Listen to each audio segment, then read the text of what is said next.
নমস্কার, আমি আলভার্স। রংতুলির খেলাঘরে আপনাদের সকলকে স্বাগত। আজ একটি বিশেষ চিত্র আমি অঙ্কন করছি। জিনিসটা আমি উল্টো করে বানাবো। আপনাদেরকে গেস করতে হবে যে এই চিত্রটা কিসের বা এই চিত্রটা কার। তবে হ্যাঁ, একটা বিষয় যেটা হচ্ছে, আপনারা কিন্তু স্কিপ করে পিছনে গিয়ে দেখতে পারবেন না, প্রথম থেকেই গেস করতে হবে। এবং কে কোন সময়টায় বুঝতে পেরেছেন যে এই ছবিটা কার, সেটা কিন্তু অবশ্যই কমেন্টে জানাবেন। এটা একটি বিশেষ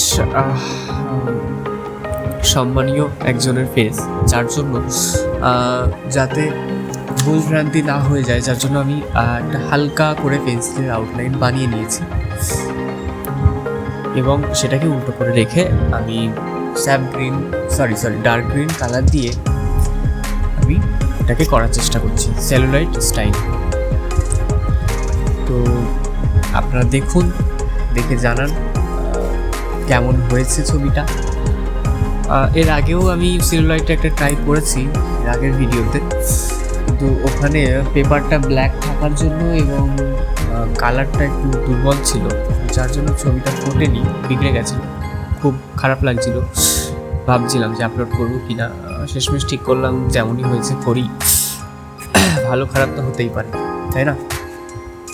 তো আপনারা দেখুন কেমন হয়েছে, জানাবেন, অবশ্যই জানাবেন।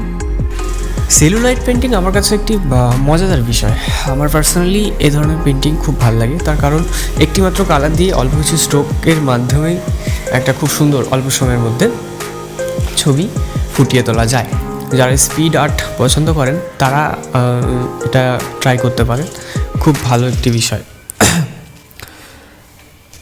আর এটা উল্টো করে করতে আরও বেশি মজা লাগে, তার কারণ কোনো কনসেপ্টই থাকে না মাথার মধ্যে যে জিনিসটা কেমন হচ্ছে, ব্রাশ স্ট্রোকটা কতটা ক্লিনলি যাচ্ছে, কারণ ছবিটা উল্টো। আপনি বুঝতেই পারছেন না যে ওটা কেমনভাবে হবে। আমি খুব ট্রাই করি, মাঝে মাঝে ফ্রি হ্যান্ড করি, আবার মাঝে মাঝে ছোটোখাটো পেন্সিল লাইন বানিয়ে নিই। তো প্র্যাকটিস করতে করতে আস্তে আস্তে আমিও শিখে যাব প্রফেশনালদের মতো। ছবি almost complete.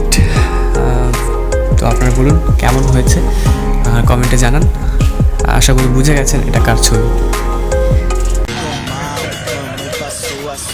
You can see my